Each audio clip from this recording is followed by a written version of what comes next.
Welcome to Chillin' 101. We hope this video helps. You start by unlocking the Realme and opening settings. Search for sound if the menu looks different. Tap sounds and vibration because Realme groups UI feedback there. Once inside, scroll to find touch sounds or sound effects, sometimes nested under additional settings. You must do this first so you can control feedback globally rather than per app. Make sure Do Not Disturb is off while testing, otherwise you won't hear changes. This step ensures you access the exact toggle that mutes tap feedback. Now you disable the actual feedback. Flip the touch sounds toggle to off. You should notice tapping no longer produces clicks.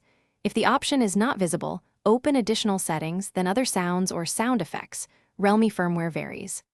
Once found, turn off any switches labeled touch feedback, dial pad tones, or screen locking sounds to fully silence taps. You do this to silence both system UI and keyboard noises. Test by tapping the home screen and opening apps to confirm the change. Finish by verifying the change across apps. Reboot the phone if clicks still appear. Sometimes a restart applies the toggle. Make sure the keyboard app itself has its key press sounds disabled. For example, open Gboard settings and switch off sound on key press.